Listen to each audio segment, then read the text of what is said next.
ఈ వీడియో పూర్తిగా చూడండి, నచ్చితే లైక్ చేయండి, సబ్స్క్రైబ్ చేసుకుంటే ఇంకా మంచి వీడియోలు చూడవచ్చు. సంక్రాంతికి వాకిళ్ళలో తీర్చిదిద్దే రంగవల్లులు కనువిందు చేస్తాయి. నిజానికి ముగ్గులు బియ్య పిండితో వేయాలి. అది చీమలకు ఆహారమై భూతదయను చాటుతుంది. ముగ్గుల మధ్యలో కుంకుమ, పసుపు సుమాలు అలంకరించి గొబ్బెమ్మలను లక్ష్మీదేవి రూపాలుగా భావిస్తారు. ఇంకా తెల్లవారుజామున భోగినాడు భోగి మంటలు వేయడం ఆచారం. చీకటిని చీలుస్తూ ఆకాశమంతా ఎత్తుకు లేచే అగ్నిశిఖలు కొత్త ఆశలను చిగురింపజేస్తాయి, చలిని తరిమేస్తాయి. పిడకలు, ఇంట్లో విరిగిపోయిన చెక్క సామాన్తో భోగి మంటలు వేస్తారు. పిడకల నుంచి వచ్చే పొగ గాలిలోని సూక్ష్మజీవులను నశింపజేసి ఆరోగ్యాన్ని ప్రసాదిస్తుందని మన నమ్మకం.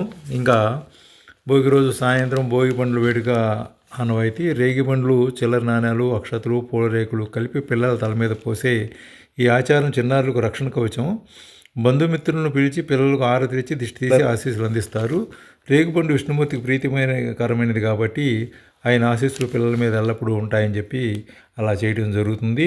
అలాగే రేగిపళ్ళు తినడం వల్ల సి విటమిన్ అధికంగా ఉండి పిల్లలకు కూడా ఆరోగ్యం బాగుంటుందని కూడా అదొక విధంగా పెద్దవాళ్ళు అలా పెట్టారు. అలాగే మకర సంక్రాంతి నాడు పల్లెల్లో హరిదాసులు తల మీద శ్రీహరి నామం చేస్తూ అక్షయ పాత్ర ధరించి ఇంటింటికి తిరగడంతో బాగుంటుంది. అలాగే గంగిరెద్దుల వారు కూడా సన్నాయి మేళంతో చక్కగా సందడి చేస్తారు. రైతులు తాము పండించిన పంట చేతికి అందిన వేళ ఆనందాన్ని 10 మందితో పంచుకోవడం ఈ పండుగ పరమార్థం. భోగి వంటకాల రుచి చెప్పాలంటే అది వర్ణనాతీతం. ఎందుకంటే కొత్త బియ్యంతో చేసే అరిసెలు, పొలగం, నువ్వుల పొడి చల్లిన కూరలు, సజ్జరొట్టెలు శరీరానికి తగిన వేడిని, బలాన్ని ఇస్తాయి.